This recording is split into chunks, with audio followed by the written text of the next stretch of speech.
I'm getting more and more and more worried about what a equity market correction will do to the macroeconomy. It's markets driving macro right now, not macro driving markets. Hi, and welcome to Wealthion. I'm James Conner. Well, we're heading into 2025, and one of the things I always like to do as we head into a new year is set some financial goals for myself. If you would like to have a discussion with a financial advisor about setting some financial goals, go to wealthion.com/free to set up a free, no obligation meeting with a financial advisor. Once again, that's wealthion.com/free to find out some more information. Now, let's get on with the interview.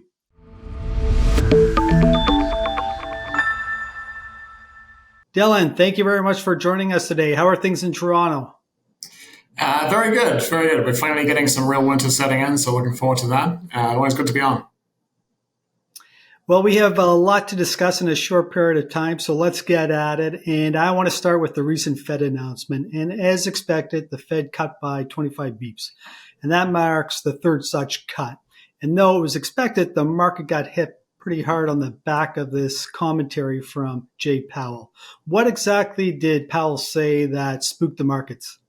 Yeah, well, as you pointed out, if you had asked anyone in the markets before this meeting what their baseline expectation was, it would have been exactly what happened, that they would cut rates by 25 basis points, but that two of the four cuts that were in the last dot plots for 2025 would come out and would end up with the Fed median dot plot showing 50 extra basis points of easing in the coming year. And so the consensus was really grouped around a hawkish cut. And that's exactly what we got. So the big puzzle was then, why did we get such a big sell-off? Why did markets react so badly to this? And I think really that comes down to the press conference. And really it was a sort of vintage Powell performance in the sense that, there was just a lot in there that was not so much hawkish as just very difficult to pass. So there were some statements that were kind of contradictory, where Powell would say one thing when he was talking about why he was easing, and then a kind of another thing later on when pushed on a separate question in the press conference. But a few of the things that I think markets really picked up on, one was the commentary around the neutral rate. Declined to give us a sort of forceful answer of where he thought it was, but I think everyone's upgrading their estimates of where the Fed estimates that it is, because he said, we're basically close. And so that carries not just for 25, but probably beyond, that carries a sort of pretty hawkish message. The other is that, and I'm not sure this was necessarily intentional, but the other was that the messaging around inflation came off pretty hawkish. Basically, the net effect of the revisions to the inflation outlook, which have inflation of 2.5 next year, and actually not hitting 2% on the forecast horizon, plus some commentary from Powell basically saying, forget what we said in September at Jackson Hole, where we said the inflation outlook's benign and it's employment we should be worrying about. We're back to, inflation's a bit more persistent than we thought, and actually the labor market's in great shape. And really just off two data points for each of those, under heavy distortions from hurricanes and strikes, the Powell's done this big pivot. So I think, if there's one thing that is true, it's that there is a high degree of data dependence. And we would call it definitely a high degree of data overdependence, because what you get is the forward-looking guidance and narrative changing very, very extensively and rapidly on not very high quality data quite quickly. And so that's why we're sort of saying, look, if it can move this sharply in this direction, there's nothing to say that a few benign inflation points and a couple of light employment reports, we're back into the world of full cuts pretty quickly. And so I think the overall message is that uncertainty regarding the Fed is way up. I like that term you just used, the Powell pivot. This guy can't make up his mind. But what's really interesting about it, the commentary centered around inflation, is that I saw, and I think you and I discussed this before, but investor Stan Druckenmiller said the same thing a month ago. He said his biggest concern about 2025 was a reacceleration of inflation. Mm-hmm. And this was all built around the fact that Trump wants to cut taxes, increase tariffs, and also deregulation. What are your thoughts on that? Is this what's going to drive inflation higher in 2025? It could be.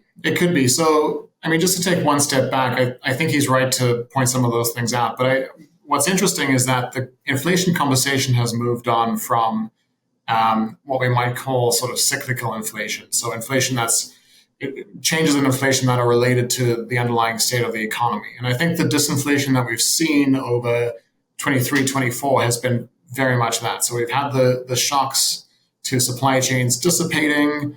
We've had interest rates set very high and dampening activity a little bit. That's all helped inflation come down.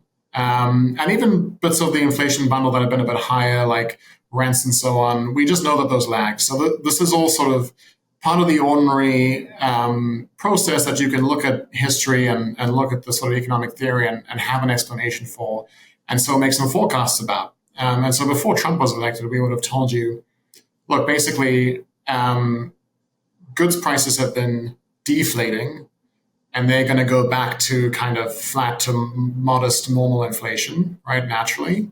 And meanwhile, services are going to continue to disinflate more rapidly, and especially you're going to start seeing the shelter survey rolling over to be more reflective of real-time rents, which are sort of flat to declining. And that would deliver on-target inflation probably by the end of 2025. And I think that's still basically there in the background. But now what you've got is policy-driven inflation risk that's coming from the Trump administration. And it's much harder to work out when and where that actually hits prices. The two major things, as you pointed out, are what would tariffs do to inflation? And so we know that there, if you put a tariff on a given good, you're going to get pretty rapid read-through into the price of that good. Maybe a little bit will be absorbed in margins, but really not much. Businesses don't like to be asked to do that, so they'll pass on the costs. And so you get a 60+% pass-through at least, which means that, for a 25% tariff on, say, half the goods import base, that's actually significant inflation. That's a few percentage points. Now, should the Fed be leaning against that type of inflation? Actually, no, because we know that that's a one-off level effect, right? If the tariffs don't keep increasing, the price adjustment only really happens once. And so pretty quickly, it's kind of a step change in prices. Pretty quickly, the change in prices goes back to normal, having absorbed that one-off step. And to raise interest rates against that does absolutely nothing, right? So there is tariff inflation risk. Not clear to me that the Fed should be worried about it. That's genuinely transitory and something that the Fed should be looking through. The bigger problem comes from, I think, the tax cuts, which would obviously be a big stimulus on the economy. And so then firstly, I should point out, not clear what actual tax package is going to happen or when. It's only due to reset the 2017 taxes that are being sunsetted by the end of 2025. So I think there's going to be a huge amount of noise about this. We're going to see Congress fighting with itself, fighting with the White House, fighting with everyone they can to work out what this tax package is going to be. And it could range from anything from just extending what we currently have, which would be completely inflationary neutral, to some big corporate tax cuts, which I think would be inflationary, depending on what's happening on the supply side of the economy. So if there is slack being built up into the labor market, then those tax cuts could come. And even if they do cause a bit of a surge in investment, a bit of a surge in activity, not necessarily the case that you get a lot of inflation coming out of that. You could, though. So it's a source of real uncertainty. And then there's the question about what actually happens if these two policies interact. What if you create an enormous incentive for U.S. businesses to invest, and then you put a 25% tariff on the machinery they want to bring in? Then you get a supply bottlenecks, and you're back in a serious inflationary world. But that's probably a 2026 story. So yes, there's a lot of uncertainty. I think the Fed might be overreacting to it a little bit. People might be reading in a bit too much in terms of how quickly the Fed will factor that in. The other big news that came out recently was the Q3 GDP number at 3.1% versus expectations of 2.8%. Why was the number so strong? I mean, it's a bit of an upward revision. It's completely within the bounds of normal levels of uncertainty around the GDP number. So we do see these types of revisions happening in both directions, from time to time. So nothing sort of unusual about the fact of the revision. What has been happening recently, though, is that we've seen a decline in survey quality around all the official data. And because we have basically smaller samples and they're coming in a little later than they used to, as basically people start filling in paper surveys but aren't answering as much on the sort of digital channels, and that's a problem for the BLS and all the stats bureaus. That's leading to bigger inaccuracies in the initial estimates, and so larger revisions once more of the data comes through. So the overall message, I think, from the GDP print in Q3 is whether it's 2.8 or whether it's 3.1 is kind of, it doesn't change the story, which is really that we can see the big effect of high government spending, not just in the public sector data, but in the consumption data as well, and in some of the investment data. We can see the AI story and very high intangible investment growth over the past couple of years. And so, yeah, definitely a story of, although there are shaky pockets in the economy, the overall numbers are telling us that, there's a big supply side expansion happening, productivity is rising, and so you're getting growth. So the long and the short of it is the U.S. economy is still very robust. It's ticking along nicely if you look at the aggregate data. When we look at this, the biggest thing we are concerned about is actually what we see from the distributional accounts, which come with a much bigger lag, but they basically tell you what's happening in terms of income and spending across the income distribution, right? And this is where this K-shaped consumer theme is very, very important, because you have an unprecedentedly high share of income and spending happening at the very top, say the top 20, top 10% of the income distribution. And that's linked to asset price inflation and the incredible earnings that people are getting off that. So the surging stock market creating a wealth effect, basically, that's driving spending. It's analogous to what happened in the growth surrounding the tech boom of the late 90s. It's analogous to what happened around the housing boom just before the GFC. So it's when you get these big asset price inflations, you do get strong consumption from the people who can access that part of the market. If you look at the lower tiers, which are not enough by themselves to kind of drag the economy down that much, but that's where you're seeing, reports from earnings reports. You're seeing it in the consumption data. You're seeing it in loss of pricing power at places sort of who are more geared to people who depend on their wages for changes in spending rather than from their portfolio. So that's one of the risks that we flag. But I think what it tells you is that the outlook and the risk is all concentrating on what's happening in the upper income pool.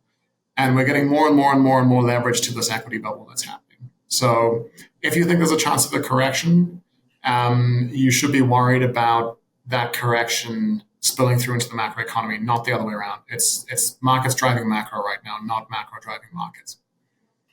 In 2021 and 2022, the Fed made a major policy error by saying inflation was transitory. And do you think they might be making another policy error now by being so aggressive and cutting rates at the same time when the economy appears to be so strong? Well, I think that's the thinking behind not the pause, but the signal that the easing would be much slower. And in fact, Powell spent quite a lot of time in his press conference. And I mean, he wasn't fully consistent on this, but sort of saying if you look at where the unemployment rate is and where growth is, we're not getting a strong signal that we should be easing aggressively. So I think they're actually responding to that. Problem is that's backward-looking data. And actually, where we are on the employment rate, where we are on growth, would constitute a very nice steady state, like a very nice baseline, right? And here's one of the contradictions. Powell also said we're still restrictive. In other words, he thinks that the effect of where interest rates are right now is that it's putting the brakes on a little bit.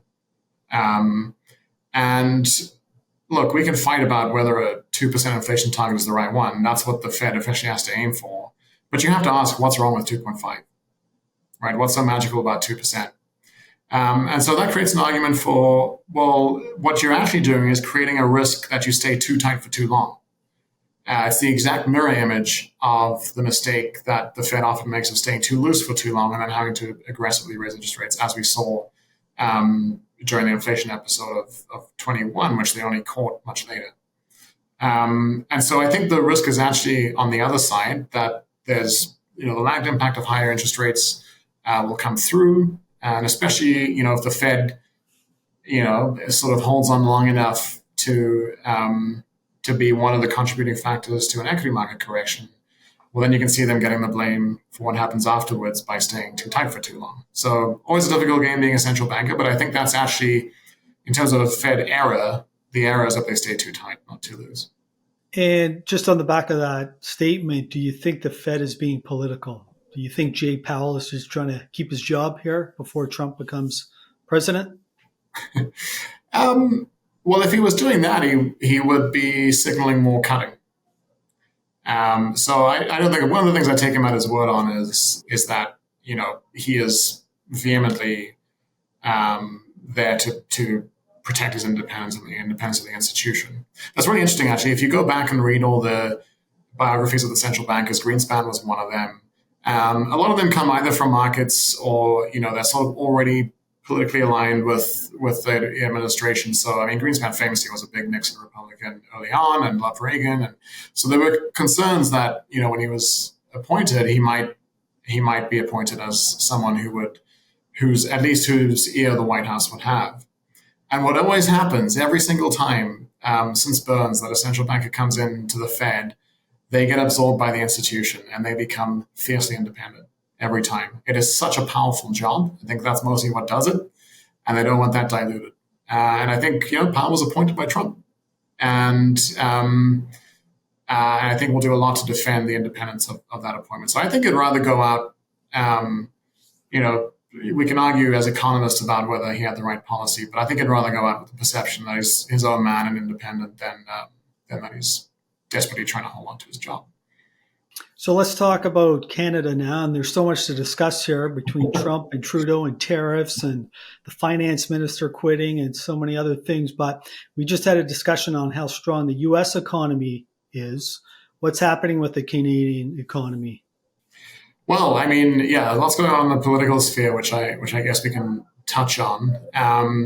But for the Canadian economy, I think really two things are top of mind. One is the structural pieces. And there I'd break those down into a combination of very weak to flat productivity growth for a whole decade. So already a decade of lost productivity growth in Canada, finding it very hard to get enough investment to keep the economy producing more and more with what it's got. And then a simultaneous in the last 3 or so years, a very large immigration shock, which has sort of amplified that productivity problem in the sense that not all of these workers have been absorbed into the economy, and so you have a lot of inefficiencies arising as a result. So that is leading to per capita income growth, per capita output growth, both negative. And so there is, although we haven't hit the threshold of 2 consecutive quarters of aggregate negative growth, there is a recessionary feel about the Canadian economy, especially on a per capita basis. So things are not particularly strong. And then you have this sort of Damocles tariff threat from Trump kind of hanging over everything. And that is creating a lot of uncertainty. It's creating a lot of anxiety. And so it's another sort of big headwind potentially for the Canadian economy that it probably needs to clear that threat before things can kind of kick off again a little bit. So why don't we talk about, you just mentioned the tariff. Why don't we talk about how important export is to Canada's GDP and what would happen if the U.S. did impose a 25% tariff on exports? Yeah, so if I have my numbers right, exports to the U.S. Just to the U.S. are about 27%, maybe a touch less of Canadian GDP. Very big. But there are some very sort of major components of that that form the bulk, and it's really commodities and industrial goods. So crude oil is the biggest single export to the U.S. And I think that the biggest risk for both sides actually is that gets tariffed. But if it does, it's actually hard to see the U.S. It's a very inelastic demand for crude, right? And so that it's not clear that tariff would stop the pumping. So I think a lot of the cost would be paid actually on the U.S. side to a tariff on crude exports. So it's probable that is off the table. If there's one thing we know about Trump, it's that he doesn't want higher gas prices locally. So I think that message would get through from his advisors. But beyond that, you have a lot of metals, a lot of commodities, lumber, and then automotive value chains. There's goods crossing the border back and forth, especially in Windsor, Detroit, between the US and Canada. So all of that is extremely critical to the Canadian economy, but also important to the US economy. There's a lot of rare metals, green transition metals that can only be got in Canada. Uranium, the US imports most of its uranium from Canada for its nuclear industry. So, I think Canada is very nervous that the US will create a big policy mistake. But let's be clear, it would be a policy mistake for the US to impose these tariffs because they bear a big portion of the cost of those tariffs as well. And so the hope is that, Canada's playing a little bit of nice, a little bit of good cop, bad cop. We've got the Alberta Premier who already manages that crude-related relationship with U.S. states, kind of playing the friendly, more sort of naturally Trump-aligned person, while the Ontario Premier is saying, cutting off Canada exports electricity to the U.S. from its hydro plants. We'll stop that, playing a bit of hardball as well. So I think what that's doing is having the effect of making people realize in the US it's not straightforward, just bully Canada until they give you some things you want kind of situation. Although Canada will have to make some concessions eventually. And I want to put that export number into perspective. You said exports represent 27% of Canada's GDP. How does that compare to the US? What percent of their GDP comes from exports? Oh, it's massive compared to the U.S. And the U.S. ones are currently got a deficit, right? So the net effect for them is, it's a almost insignificant part of the economy. Canada is one of the most export dependent economies in the world, especially in relation to the U.S. I should say. Really, only Mexico compares in terms of trade exposure, GDP exposure to the U.S. So it is a critical issue. And maybe to segue to the sort of other thing happening in Canada, which is on the policy and political side, we've just had Chrystia Freeland, who happens to be my MP, finance minister and deputy prime minister has resigned. And she did so in dramatic fashion with a very scathing resignation letter that was made public, in which she basically said, I'm very, very worried about the tariff war we're about to engage in with the US and the negotiations. I would like to keep as much powder dry as possible, and you have not allowed me to do that. And so I can't continue as finance minister. Basically, very critical of Trudeau's office pushing spending onto her treasury, which she does not want to execute. And she ties that explicitly to the trade war. So I think there's an awareness there on how important this issue is and how much risk is tied up in it. And I think the hope from the Canadian business sector is that this resignation will trigger a more serious response and potentially a change, either a reshuffle or a change in government that gives a bit more confidence that will be managed as well as it was when Freeland led the process in 2017-18. I want to spend a little more time on immigration. You mentioned this earlier, but immigration's had a big impact on Canada's GDP per capita. So the U.S. GDP per capita is around 76,000 USD, and in Canada it's below 60,000. How has immigration impacted this number? I mean, well, most basically it's a bigger denominator, and so the number of people you're dividing GDP by has grown. Now, when you have high levels of immigration, what you'd ideally want is for the numerator GDP to be growing faster than the denominator as a result of the skills you bring into the country and the productivity gains that you're getting. And the evidence is pretty clear from almost all immigration waves that is true in the long run. And especially an economy like Canada's or a demography like Canada's, in which without an immigration at all, the population would be declining. The birth rate is below replacement rate. And so it's definitely necessary. But what's happened in the kind of shock around COVID, where there was a year of slower immigration, and then we had all these supply chain issues, the government kind of responded by over-loosening immigration policy. And what we've seen is a historic global immigration shock hitting the Canadian economy. So I just kind of for fun, the immigration episode that always I remember is when I was working in Europe and there was big concern about Syrian refugees, many of them highly skilled engineers and people like that, moving to Germany.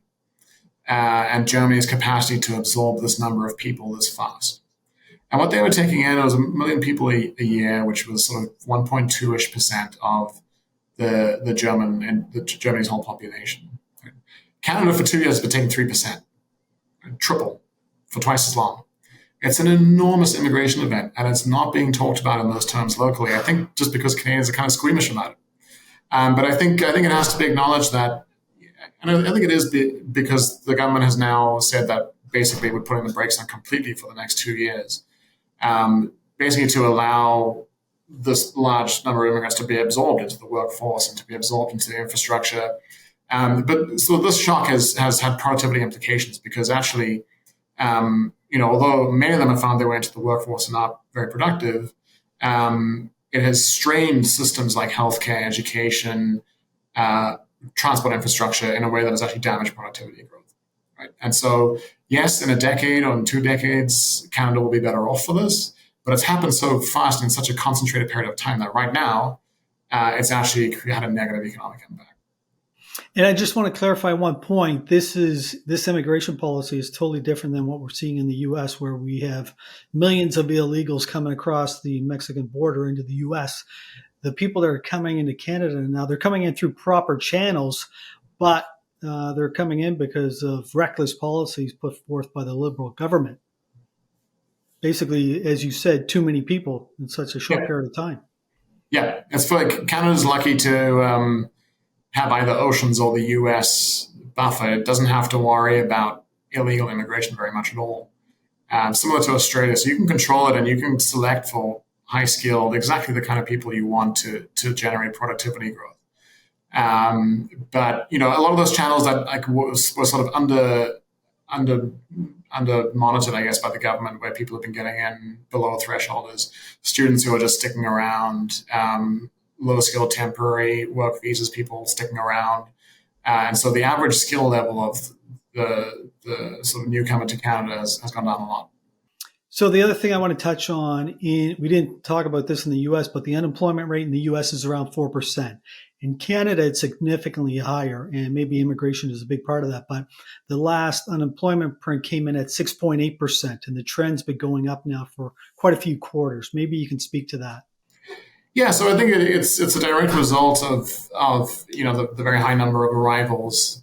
Is that what we're seeing in the Canadian labor market is that they're not being absorbed at the pace that would hold the unemployment rate constant. And so what you're getting is a big buildup of slack in the labor market, basically, which has a number of consequences. But the first one is really that you have a gradual drag on wages. And that is fundamentally disinflationary. More supply, same amount of demand, means prices go down, or in this case, prices rise more slowly. And so, it's a deflationary shock or disinflationary shock to the Canadian economy, which is great from a central bank perspective because it means they can normalize rates very rapidly without having to worry about overheating the labor market again. The other thing is, I think it's important to sort of flag the difference between the type of labor market weakness that happens because of a negative demand shock. So we are back to unemployment levels or unemployment rates that we last saw during the 2015-16 oil industry recession. And that was back when Saudi decided they were going to try and take out the U.S. shale system by massively overproducing and cutting oil prices down. It got to like $30. And the North American shale industry survived, but not without a huge amount of pain and a huge amount of restructuring. And in Canada, what that looked like, because Canada's a high-cost marginal producer, it was worse than for the U.S. And so there was a lot of unemployment connected to the oil industry. The rates were about the same, but that's a much more damaging shock because people go from employed to unemployed. What we're seeing is that the private economy is kind of holding employment flat right now. It's a little worrying in that it might dip negative, but really what we're seeing actually is labor supply has just exploded relative to what we want from demand, and that's what's keeping the unemployment rate.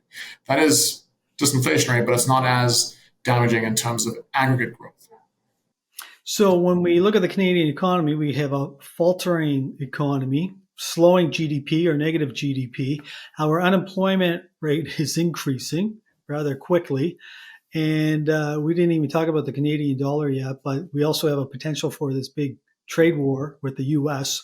Things don't look too good for Canada. Do you see them going into recession within the first half of 2025? It's definitely possible. It's definitely possible. And I think what probably does it is that if you look at the government's immigration targets, they go slightly negative. So they are expecting a net outflow of people. Now, if you look at the last year or 18 months of Canadian economic history, if you stripped out all of the new arrivals and the effect that they have in terms of, bringing some money over, but even if, some of them finding work immediately, spending that money, or even if they're not immediately finding work, they at least need their Tim Hortons coffee in the morning. So there's still a consumption boost from people arriving. And if you strip that out, you've basically got negative GDP growth, right? So the way I'll answer your question is to say that unless something changes to domestic demand, there will be a recession because of that drying up. Now, what could those things be?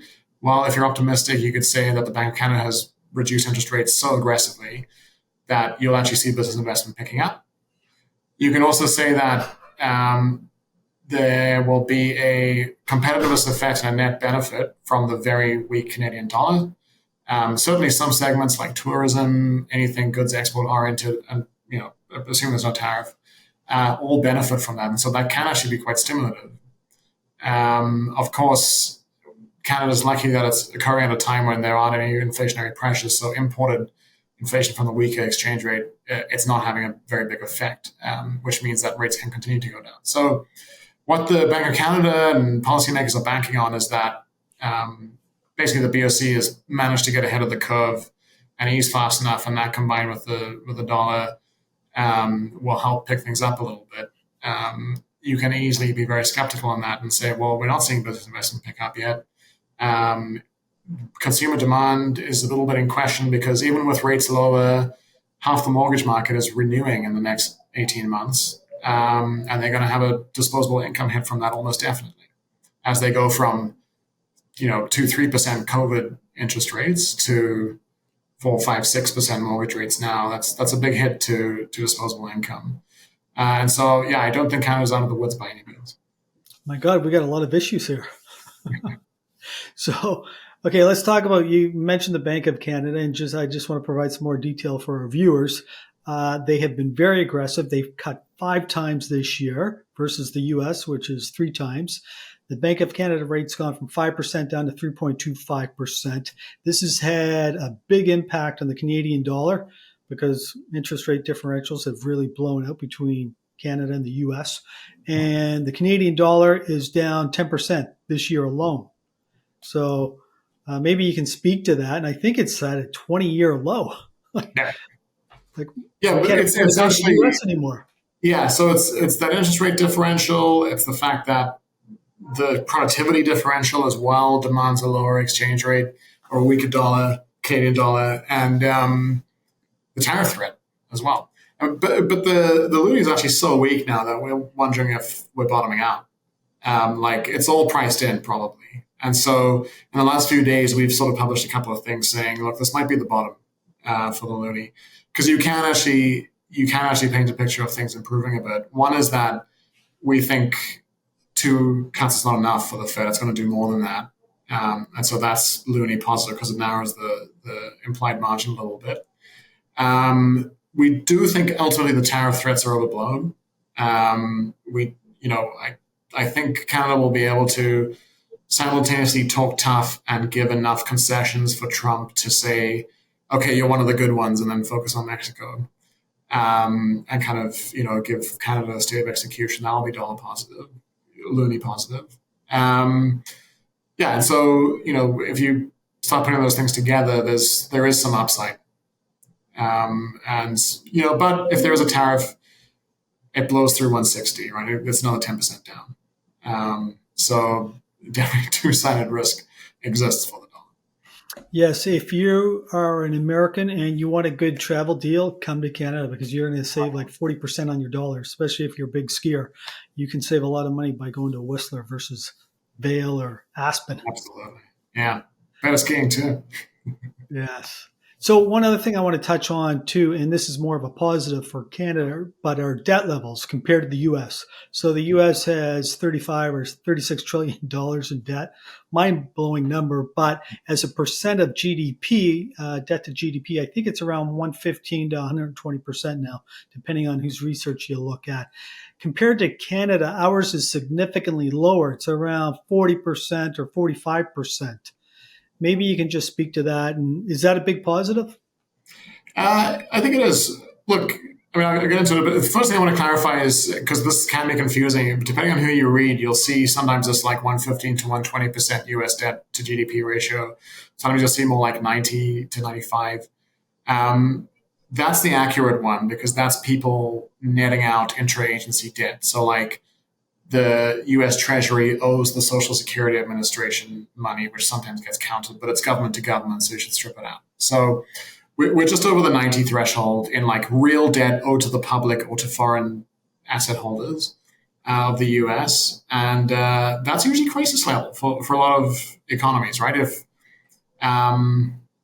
your average, just the average country got to 90%, you'd be getting close to vulnerable territory. Now, of course, the US issues the world's reserve currency.